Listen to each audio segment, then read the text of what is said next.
Welcome to the Caffeine at Midnight podcast, a short, no BS, science-based podcast for people who drink caffeine and work beyond the 9 to 5. I'm your host, Danielle Robertson-Rath, also known as Green-Eyed Guide. I research caffeine, energy drinks, and fatigue in the workplace. I'm the author of Are You a Monster or a Rock Star? A Guide to Energy Drinks, and How to Get Shit Done When You Feel Like Shit. Oh, by the way, I kind of like the S word, sorry. You can learn more about me, what I do, my books, my educational background, all that good stuff at greeneyedguide.com. For now, grab your favorite caffeinated beverage and your favorite note-taking app, and let's do this.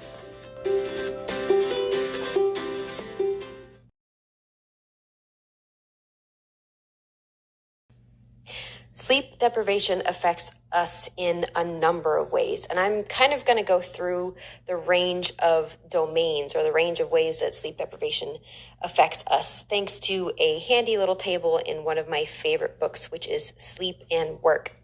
So some of the ways that sleep deprivation affect us, obviously, it makes you feel more tired.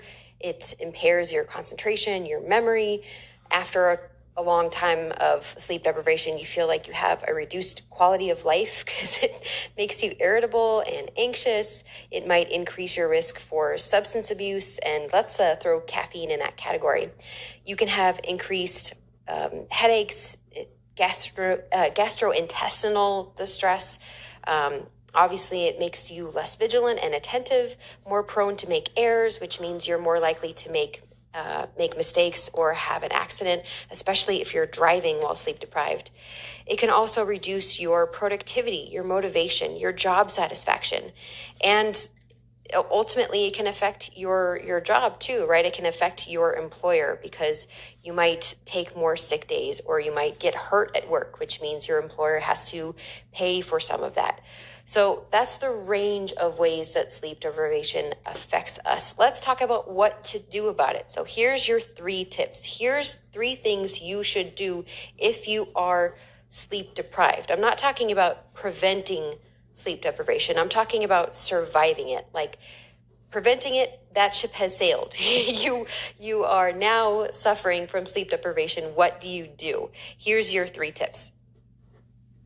You can find these 3 tips on my blog, greeneyedguide.com. The blog post is called Sleep Deprivation Tips, Realistic Guidelines for Caffeine and Fatigue. I'll put the link to this post in the show notes or in the episode description.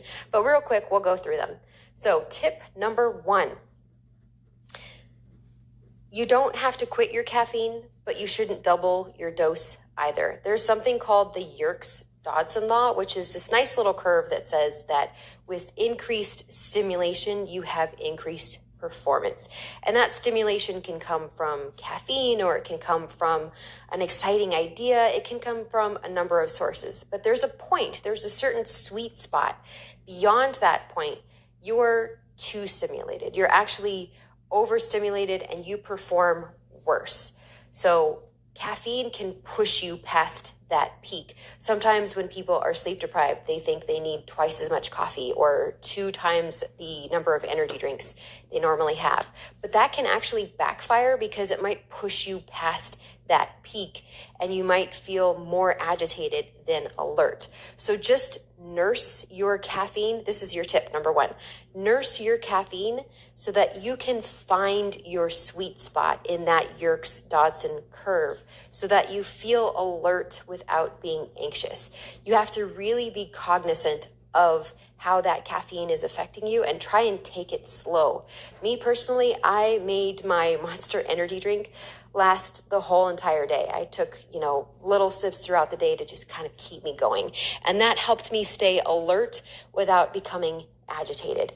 And this agitation is actually really important because of tip number 2, which is when you're sleep deprived, you have worse emotional intelligence. That means you have the worse you do worse at controlling your own emotions, and also worse at reading the emotions of other people. So this becomes a problem because not only are you more sensitive to stress, but you also can't tell if you're pissing someone else off, which can hurt, your partnership with your spouse, or it can hurt your job satisfaction. It can hurt your team. It can hurt your chances of getting a promotion. So you have to be more cognizant of your reduced ability to control your own emotions and read the emotions of other people. So that means tip number 2 is just be more intentional with your communication. Be more cognizant of how you're behaving, how you're acting, how you're feeling, and try and be more communicative with your partner or your team, just to make sure that you're both on the same page, because you can't rely on those emotional cues like you normally could. And finally, tip number 3. All right, so this is another caffeine specific tip. Don't drink the same caffeinated beverage every single time. If you want your caffeine to work on the most awful days, you can't always be drinking the strongest energy drink or the strongest coffee. You have to kind of find a proportionate response, which is kind of the purpose behind my 5 levels of fatigue, which is for every level of fatigue, there's a different amount of caffeine that you should have. This makes sure that that caffeine always works for you because you never get used to it. You never build up a tolerance. So that's your tip. Make sure you adapt what you drink based on how tired you are.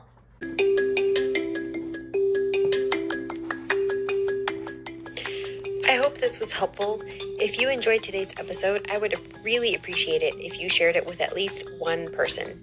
You can take a screenshot of the episode or share the link itself on whatever social media channel you like best. Please remember to tag me at Green Eyed Guide. And one more thing. If you enjoyed this episode, you might also enjoy some of the worksheets and ebooks in my freebie vault. Just visit greeneyedguide.com/freebies. Thanks again. Take a deep breath and remember, you've got this. Till next time, okay, bye.